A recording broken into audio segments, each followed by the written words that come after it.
So remember last week we started looking at improper integrals, and we said that there were two types. And we have looked at now the kind for the first type, which is where we have one of our bounds is infinity, or both bounds are infinity, right? But a bound is what makes it improper. The other way is if instead there is something that makes that function discontinuous over that interval, it is still going to be improper. Because remember that in order for us to be able to find the area under the curve, that function has to be continuous up until now. Otherwise now, we can still find it in some cases, but we're going to have to like rearrange some stuff.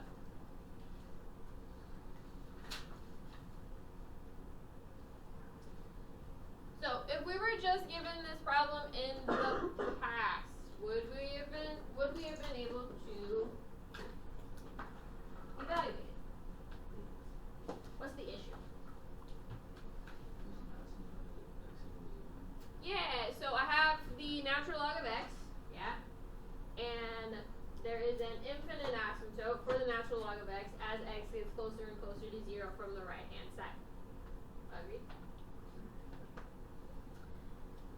Which means that I cannot evaluate it as is.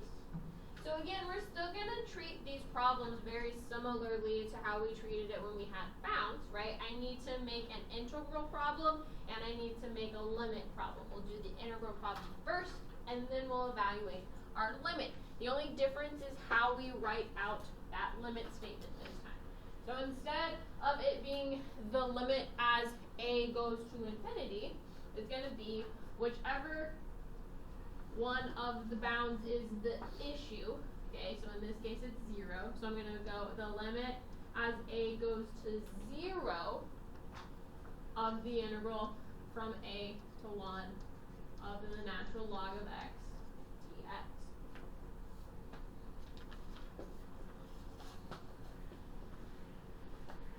Yes, no, maybe, so.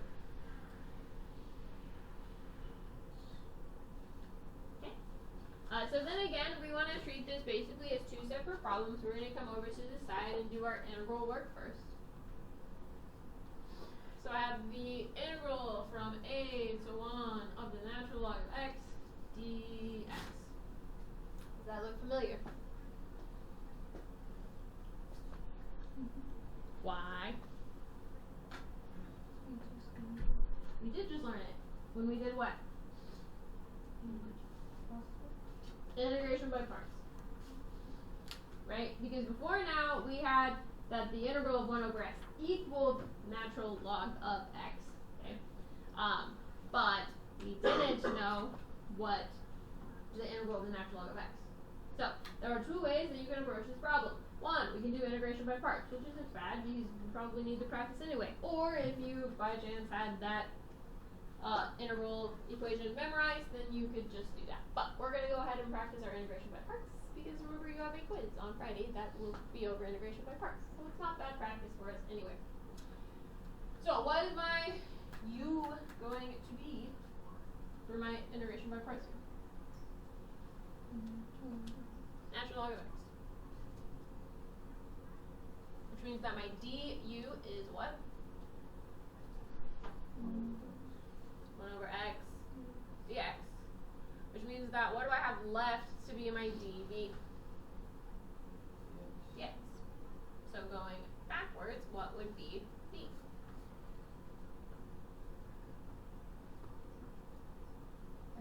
X. Okay with that. Because remember now, logarithms are one of the things that we can choose, right? So that's fine. But then if I don't have anything else to choose, then we just have to let it be the dx, which is also still fine. So this is going to equal, what's my first part? U times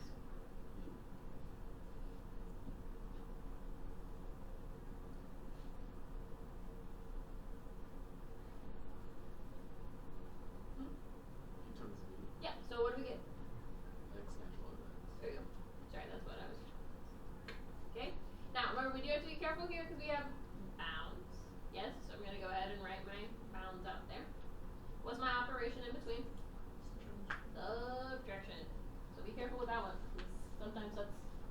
be what trips some people up. Then what am I gonna have? Okay, my bounds are still the same. A to 1. What's on the inside of that?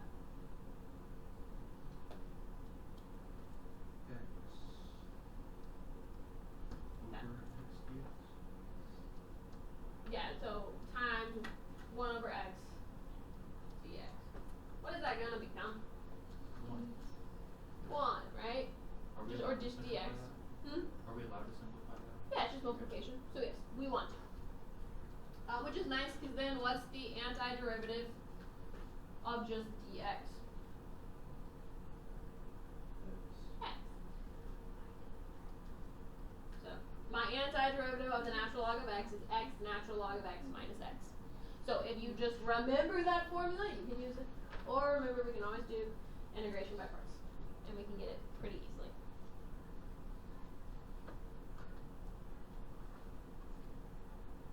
Are we okay with that now? Yes, no, maybe? Yes. Okay. So then what do we want to do? Substitute. Plug in our bounds. Which one are we plugging in first? 1. 1. So I have 1 times the natural log of 1 minus 1 minus a natural log of a minus a. What is the natural log of 1? 0. So this first part's just going to go to 0. So I'm left with, and I'm going to go ahead and distribute my negative. Negative 1 minus a natural log of a plus a. Now do be careful because this plus a, just like this minus a, is not inside of my natural log, which is why I did not put parentheses around it. So I can't put like the natural log of 2a because they're not together. Well, okay with that. Yes, no, maybe. Okay. So that takes care of my integral question, yes? So can I work my limit question now? Yeah. So I have the limit. Now, we are technically missing one thing. If I'm going from 0 to 1, yes. Do I care about what happens after 0? No, I care about the stuff that's in between 0 and 1, yes? So this limit actually needs to be the limit as a goes to 0 from the right. Because I'm getting closer and closer to 0 from the right hand side. Because I'm looking at the interval that is after 0. Are we all okay with that? Yes. Which is going to be important here in a second. Alright. So then just plugging in. That stuff. Alright, so what's going to be the limit as x or as a goes to 0? Doesn't matter from what side of negative 1. Just negative 1, right? It is a constant.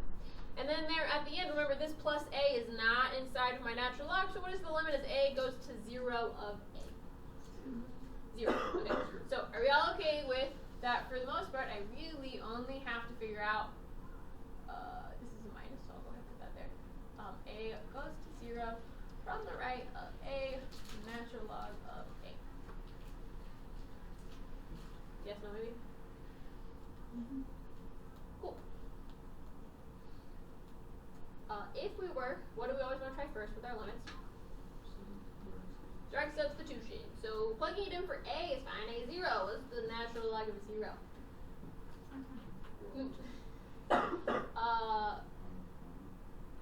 Ish, right? It would actually be, so I'm getting closer and closer from the right hand side, so it would be negative infinity, yes?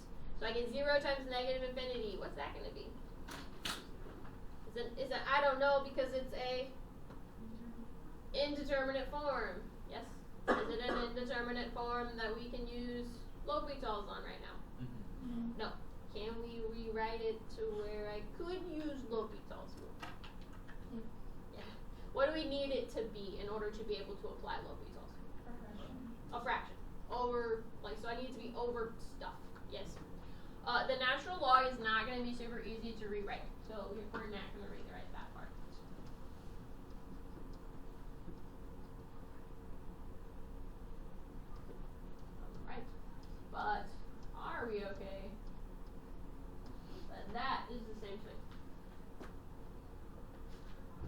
natural log of a divided by 1 over a is the same thing as a times the natural log of a. Yes, no, maybe so. Yes. Which is helpful now because if I look at the top, that's going to be an infinity. So is 1 over 0, right, is now also going to be an infinity. So if I have infinity over infinity, now what can we use? L'Hopital, because I have a fraction. That is indeterminate. Is it just LH over the equal sign? Yeah. You're notating it? Yeah. So what is the natural log of, what's the derivative of the natural log of a? 1 over a. And what's the derivative of 1 over a?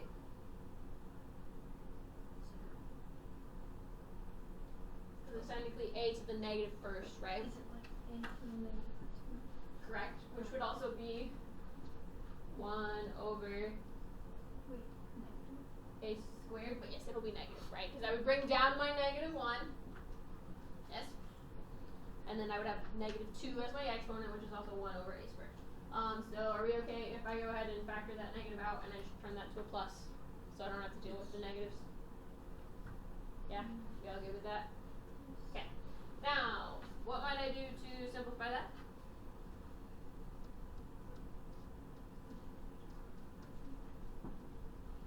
Basically, like, unfractionize it, right?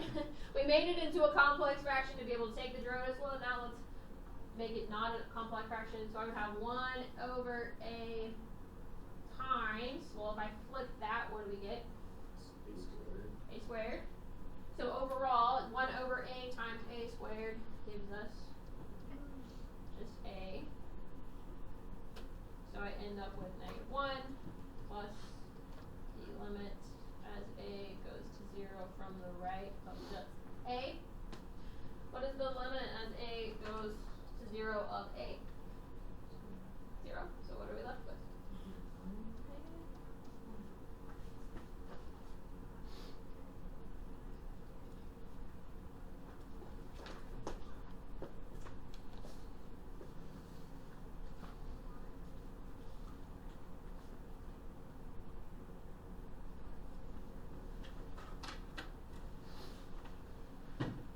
Angela, maybe so.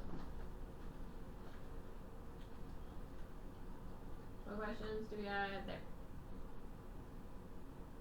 About any of the steps? Again, these ones get long, but How did you turn the limit to positive?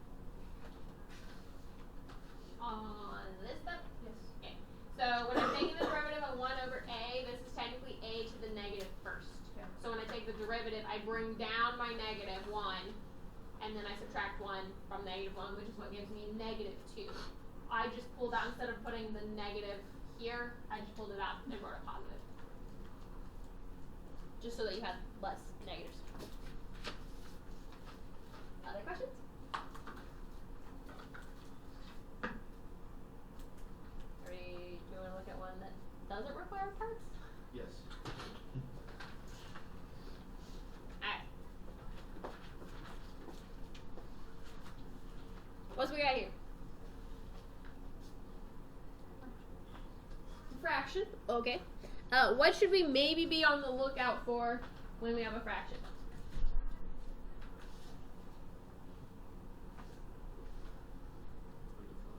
Undefined, because we have in the denominator. Great. So remember, when we have 0 in the denominator, bad things happen and it's going to be undefined, right? Where is that fraction undefined? 1. Why does that cause us problems? Because 1 is in between 0 and 3. Agreed?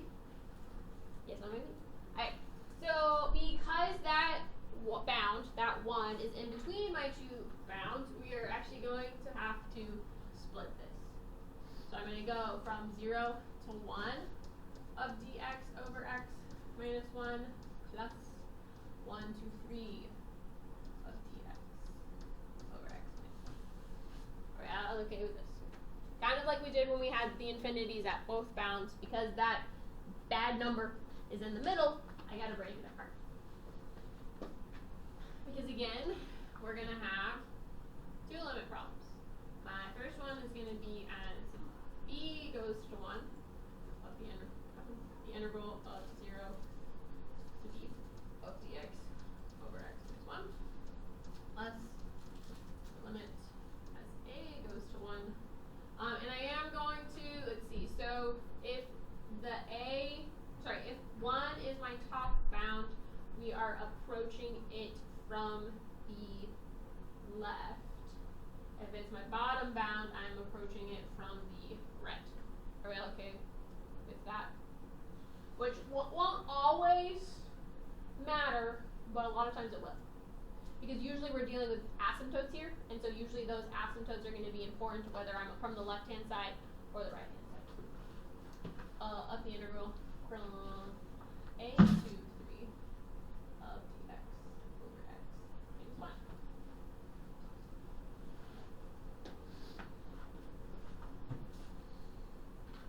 Yes, no, Lisa. So what do we want to do first? Yep, how many do we have this time actually? 2. We gotta do it. They're gonna be very similar, right? So antiderivative is gonna be the same. It's just gonna be when we plug in those bounds that we're gonna get slightly different things. So let's work our first one. So I have from 0 to b of dx over x minus 1. What would we have to do for that? We'd have to do some basic use of, right? Our u is going to be x minus 1, but the nice thing is then what's du? Just dx, right? So I don't have to divide by anything. So what's the antiderivative of 1 over u? The natural log of the absolute value. Of u, and so then we can just plug our u back in. So I get x minus 1, and I'm going from 0 to b. There we are, okay with that. Yes, no, maybe. Again, because we're dealing with stuff that has fractions in it, for our improper integrals, we're going to end up with a lot of natural logs. That's just not really a way around it. Kind of like with our parts, we ended up with a lot of things with like e to the x's, yeah, or sines and cosines. Same thing here. We're going to end up with a lot of stuff that has natural logs. So which one we want to plug in first? B. So I get the natural log of b minus 1. Okay. Then if I plug in 0, I would get the natural log of 0 minus 1, which is negative 1. This is where that absolute value becomes really important because I can't take the natural log of negative things, but I'm taking the absolute value of that. What is the natural log of just positive 1? 0. So I would just get minus 0. So are we all okay if I leave that off? Okay. So then our other one is going to work very similarly. It's just now I'm going from a to 3 instead. But our antiderivative is going to be the same. So I get x minus 1. Now I'm going from a to 3. So if I plug in 3, what do we get? Natural log of 2, which we're just going to leave it like that, since that's not going to be a very nice number, but that's okay. And then I'm subtracting the natural log of the absolute value of a minus 1.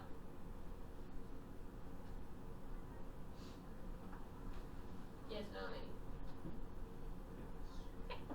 So we've completed our 2 integral problems, so are we okay to continue on into our limit problems? Which we will technically have 2, because they have to stay broken apart. So I have the limit as b goes to 1 from the left of my natural log of the absolute value of b minus 1. And I'm adding the limit as a goes to 1 from the right of the natural log of 2 minus the natural log of a minus 1. So just plugging in the stuff that we got, yes? Alright.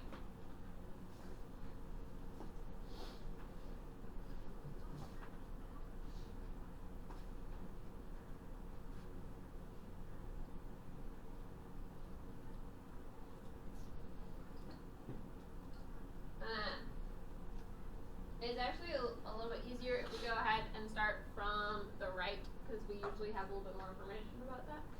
So my natural log of 2, is that going to do anything? limit's still just a constant, so I'm gonna get a natural log of 2. Okay. But now let's think. If I plug in a 1 there, right? Direct substitution. Natural log of 1 minus 1. What is 1 minus 1? 0. Okay. Which is not good, right? Because that's what's undefined. Okay. But again, we're talking about a limit this time, so I don't have to actually like plug it in directly. I just have to think about what's it going to be as it approaches 0. So if I'm approaching 1 from the right, agreed? That means I have slightly bigger numbers than 1. Agreed? Are we all with me there? So if I have slightly numbers bigger than 1, minus 1, yes? Okay, then we would be getting things that are slightly bigger than 0, right? Yes. So we would be approaching 0 from the right. Agreed? Are we all okay with that? But thinking about what our natural log of x graph looks like. Looks like that. So as we approach 0 from the right, what are we getting there? Yeah. So I have minus a negative infinity, right? So even if I turn that into plus infinity, yes? Is getting infinity mean that I got an answer? Does that limit have an answer? No, right? So we would still say that that limit is undefined. Now we can use limit notation to define behavior, right? So we can say, it's shooting down to negative infinity, but we still cannot say that that limit is defined, correct? So that limit is undefined. That means that the whole thing is going to be undefined. Which, remember, if we said that if one or both of our limits are undefined, then what do we say about the integral? It is divergent.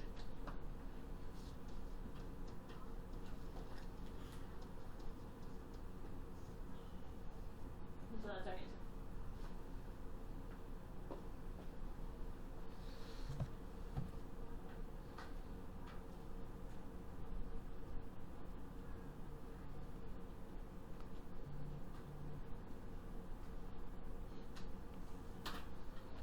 So there will be sometimes that we get divergent answers, which is why a lot of these are going to be stated as far as like find the integral if possible, or determine if it is convergent and then state the answer, something like that, because there are some times where it is still divergent.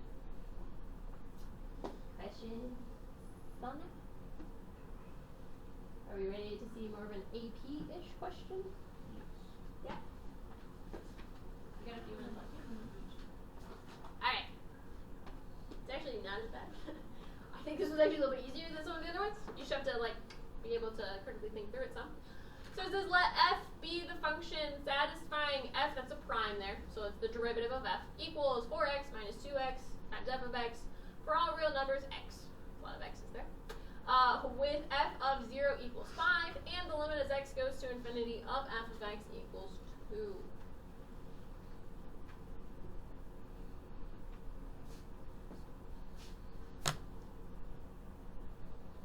So, and then I'm finding the integral from 0 to infinity of 4x minus 2x times f of x dx, and then I'm showing all my work that leads to that answer.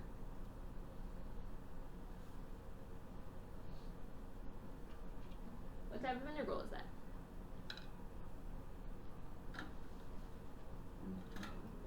It's an improper integral, right? We got an infinity at the end. We're okay with that. So this would be my type 1. It's one of my bounds.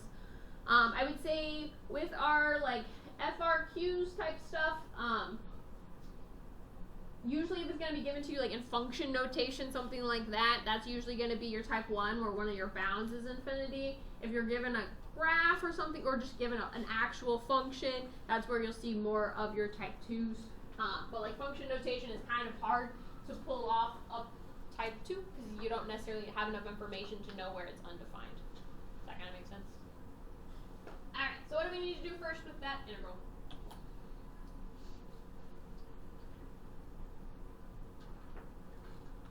I want to make it a limit. Yeah, I want it to be not improper. So in order to do that, I want to send my top bound out to infinity.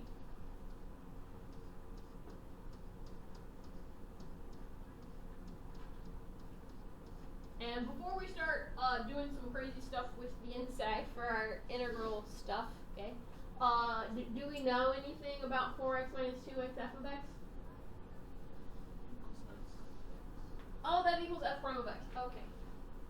And why might that be helpful?